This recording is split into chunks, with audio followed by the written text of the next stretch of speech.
All right, folks, former President Barack Obama pulling out the race card in order to rally black voters for Kamala Harris. And that is the subject of the ring. So, former President Obama pulling out the race card, trying to rally black votes for Kamala Harris. Here's a quote.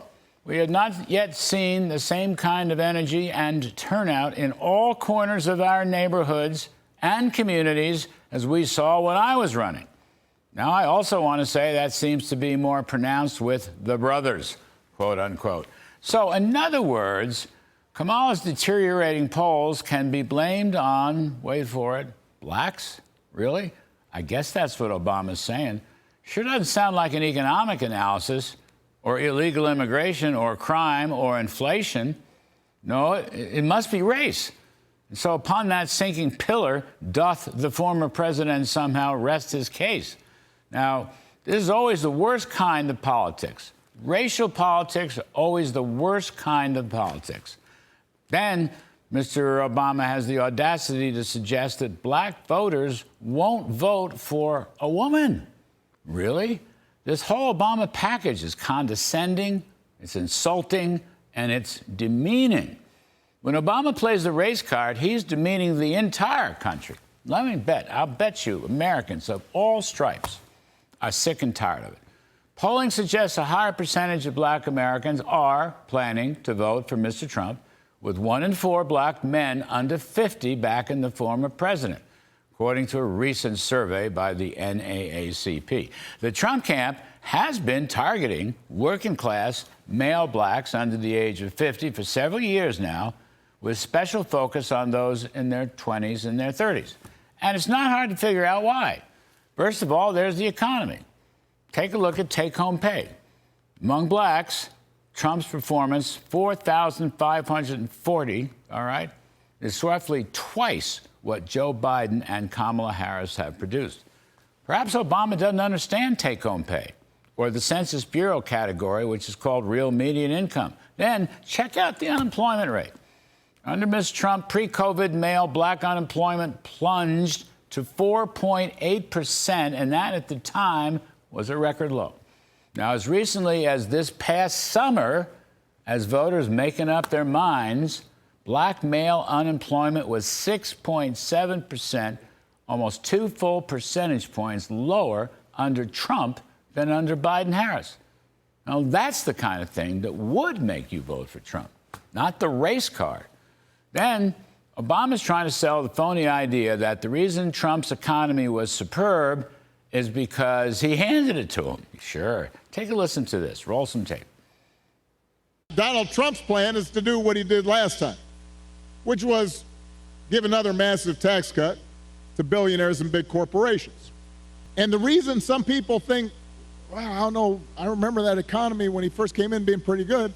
Yeah, it was pretty good because it was my economy. Oops. Okay, here we go. Fact check. During the last 2 years of the Obama administration, real GDP growth barely averaged 2%. The Trump economy, pre-pandemic, ran close to 3% and sometimes moved up over 4%. Then again, the last 2 years of Obama, the manufacturing sector was in full recession with a nearly 1% decline. That's not a strong economy. That's an economy on the cusp of recession, which Trump's tax cuts had to fully resuscitate. And then Obama's telling audiences to ignore the issue of illegal immigration. Really? Rampant crime associated with 10 million plus illegal immigrants in recent years, that doesn't affect black people? Is that right? Well, I suppose a bunch of people, be they white, black, brown, Asian, or whatever, might disagree with Obama on that one as well. Since illegal immigration and the related breakdown of public safety just happens to be the second most important issue in this entire presidential election. In a 50-minute speech, Obama failed to mention crime and safety even once. And as Donald Trump has said many, many times, all these sanctuary cities harboring illegal criminals and preventing deportation, All that's costing those very same cities an absolute fortune, hundreds of billions of dollars, not just with the crime itself, but the welfare-related costs that the sanctuary cities are spending on the illegals, and therefore crowding out welfare and other social services for those Americans who truly need the help, many of whom are going to be African Americans. Also, it's true, at least to some extent, that illegals are taking jobs from native-born Americans. Take a 20-something young black man looking for his first job.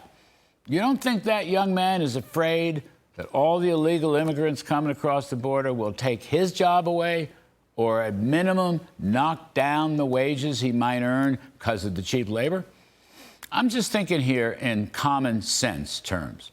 Barack Obama ought to think about the same serious issues, like the economy, like inflation, like illegal immigration, like crime, that the rest of American voters are thinking about. Get rid of your race card, Mr. Obama. Get rid of your race card and start thinking about these real-world problems. Whites, blacks, browns, Asians, everybody has to deal with it. Even Barack Obama. And that's tonight's riff.